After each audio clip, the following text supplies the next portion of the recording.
సాంకేతిక కారణాల వల్ల ఏపీలో 2 నెలల నుంచి వాలంటీర్లకు వేతనం చెల్లించటం లేదని, ఆ బకాయిల్ని వెంటనే విడుదల చేయాలని ఆర్థిక శాఖకు నివేదిక పంపించినట్లు గ్రామ వార్డు వాలంటీర్లు, సచివాలయాల శాఖ సంచాలకులు ఎం శివప్రసాద్ వెల్లడించారు. త్వరలో జరగబోతున్న రాష్ట్ర కేబినెట్ సమావేశంలో దీన్ని ఆమోదించే అవకాశం ఉందన్నారు. వాలంటీర్ వ్యవస్థను రద్దు చేసే యోచన ప్రభుత్వానికి లేదని ఆయన స్పష్టం చేశారు.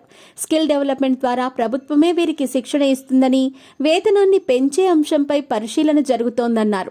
వాలంటీర్లలో అందరూ విద్యావంతులే కావడంతో వారిని ప్రభుత్వంలో మరింత మంచి స్థానాల్లోకి తీసుకునే ప్రయత్నాలను ప్రభుత్వం మొదలుపెట్టిందని శివప్రసాద్ తెలిపారు. ప్రజలకు మెరుగైన పరిపాలన అందించేందుకే వాలంటీర్ల వ్యవస్థ ఏర్పడిందని, వారి ఉద్యోగాలకు ఎటువంటి ఢోకా లేదన్నారు.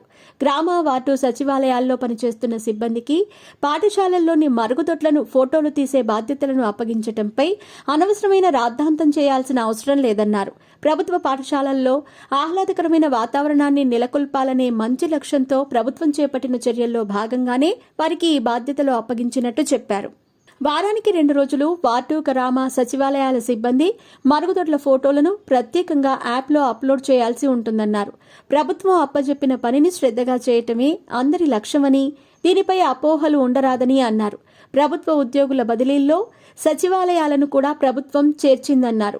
అలాగే వార్డు గ్రామ సచివాలయాల్లో విధులు నిర్వహిస్తున్న వార్డు విద్యా కార్యదర్శి, సంక్షేమ విద్యా సహాయకులు కూడా పాఠశాలలో డైనింగ్ హాల్ ఎలా ఉంది, పరిశుభ్రత ఎలా ఉంది అనే విషయాలను పర్యవేక్షిస్తారన్నారు.